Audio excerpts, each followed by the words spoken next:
नमस्कार मंडळी, आपल्या चॅनेलवरती सर्वांचं अगदी मनापासून स्वागत आहे। आज आपण फक्त 5 मिनिटात तयार होणारा नवीन पद्धतीचा नवीन चवीचा दह्यातल्या हिरव्या मिरचीचा ठेचा बनवणार आहोत।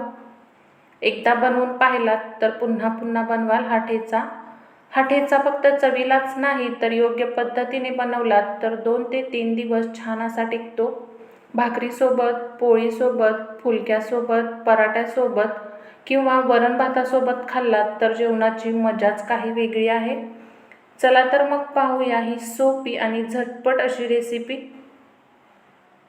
त्याअगोदर चॅनल सबस्क्राईब केलं नसेल तर चॅनल सबस्क्राईब करून बाजूची बेल घंटा नक्की क्लिक करा।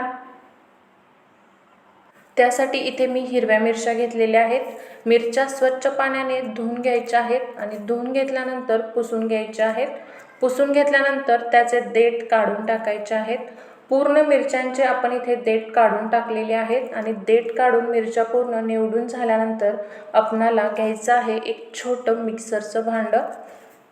त्यासाठी काय करायचं आहे, मिरच्याचे तुकडे करून मिक्सरच्या भांड्यात टाकायचे आहेत। कारण ज्या वेळेला आपण अख्ख्या मिरच्या टाकतो तर काही मिरच्या बारीक होतात आणि काही मिरच्या तशाच राहतात।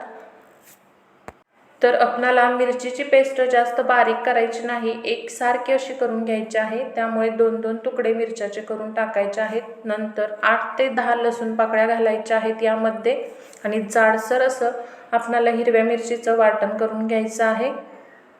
तर इथे तुम्ही बघू शकता जाडसर अशी हिरव्या मिरचींची आपण इथे पेस्ट तयार करून घेतलेली आहे ही अशा पद्धतीने।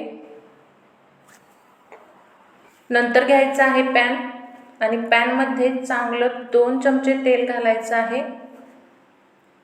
तेल छान असं आपल्याला इथे गरम करून घ्यायचं आहे आणि नंतर त्यामध्ये घालायची आहे मिरचीची पेस्ट। संपूर्ण वाटण तयार करून घेतलेलं घालायचं आहे। गॅस इथे एकदम कमी करायचा आहे, जास्त फुल नाही करायचा। एकदम कमी गॅसवरती मिरचीचा ठेचा भाजून घ्यायचा आहे।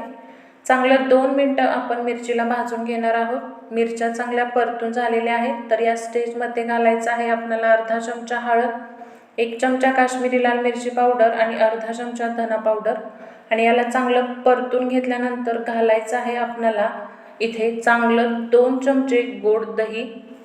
दही आंबट असेल तर थोडं कमी घाला। 2 चमचे इथे दही घातलेलं आहे। मस्त फ्राय करून घ्यायचं आहे। गॅस इथे कमी ठेवायचा आहे आणि ठेचा इथे तयार झालेला आहे।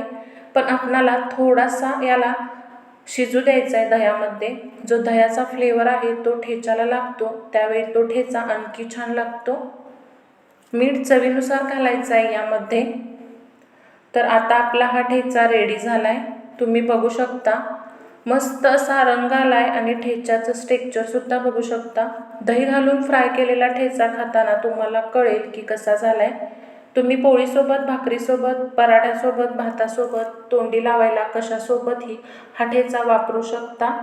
तुमच्या जेवणाची चव यामुळे आणखी वाढेल। तर मस्त गरमागरम भाकरीसोबत आज आपण हा ठेचा दाखवणार आहोत। त्यासाठी अगोदरच मी पीठ मळून घेतलेलं आहे। कोरडं पीठ टाकून भाकरी आपण थापून घेत आहोत। तर तुम्ही बघू शकता मस्त अशी इथे भाकरी मी थापून घेत आहे।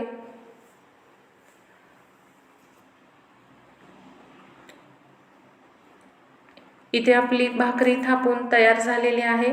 आता तव्यावरती भाकरी टाकून घ्यायची आहे आणि याला छान अशी भाजून घेणार आहोत।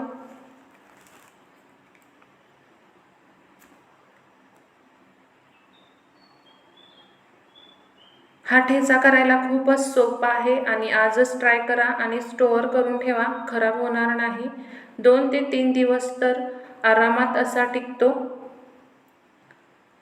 तर इथे तुम्ही बघू शकता छान अशी आपली भाकरी भाजत आहे। मस्त अशी टम्म फुगलेली आहे गरमागरम भाकरीसोबत, पोळीसोबत। खरंच हा ठेचा खूप छान लागतो। तर इथे आपली भाकरी तयार झालेली आहे।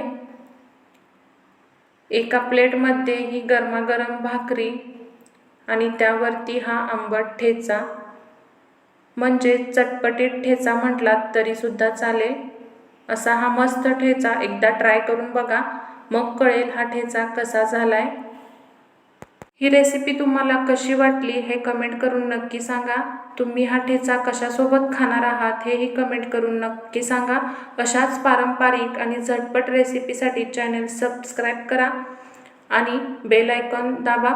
चला तर मग भेटूया नवीन रेसिपीसोबत। धन्यवाद।